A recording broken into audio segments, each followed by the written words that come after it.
Kung may kape at gatas ka, tamang-tama itong ating recipe. In 10 minutes, makakagawa na tayo ng creamy coffee dessert.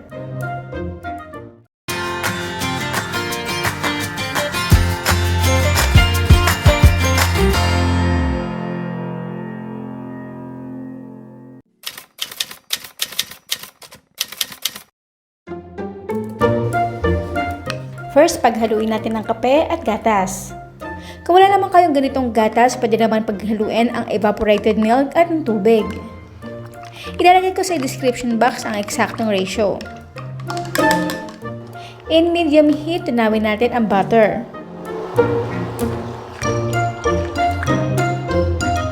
Then, ilagay natin dito ang harina.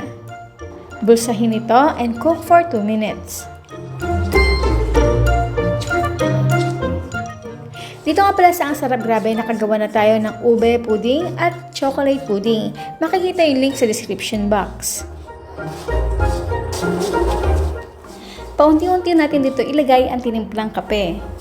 Stir this constantly para maiwasan manikit ang ating mixture sa bottom ng pan.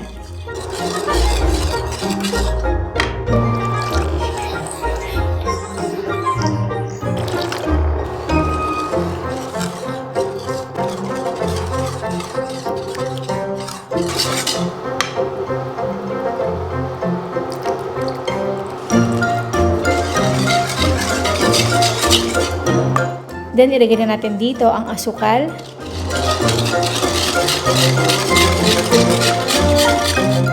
Bring this to boil for 5 minutes.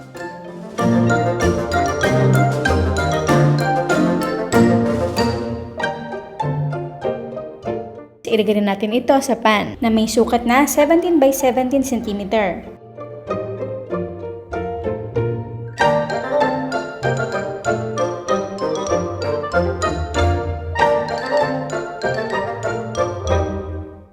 Set this aside habang gumagawa tayo ng caramel toppings. Sa maliit na bowl, pagsamahin ang tubig at cornstarch.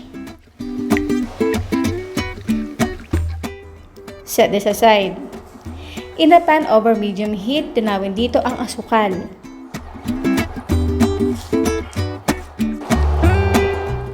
Kapag natunaw na ito, ilagay na natin ang tubig. Haluin hanggang sa mag-well blend na ito. Kapag nasa boiling point na ang ating caramel, ilagay na natin dito ang water and cornstarch mixture. Haluin ulit ito at pakuluan ng isang beses.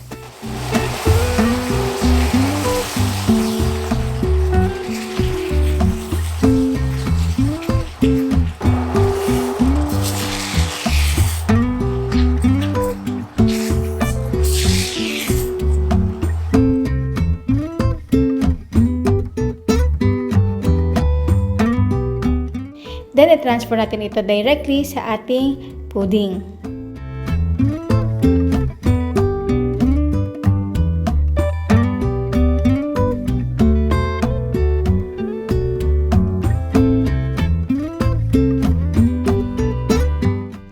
First, let it rest at room temperature for 1 hour or hanggang sa lumamig lang ang ating dessert. At kapag ito yung nag-cool down na, ilagay na natin ito sa ref for minimum 2 hours or hanggang sa lumamig na. And now it's done!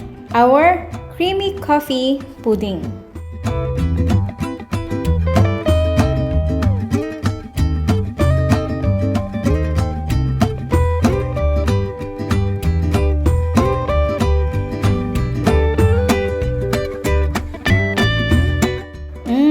Super sarap talaga guys, napaka-creamy niya, super lambot and melt in your mouth ang ating coffee pudding. Sarap. Grabe.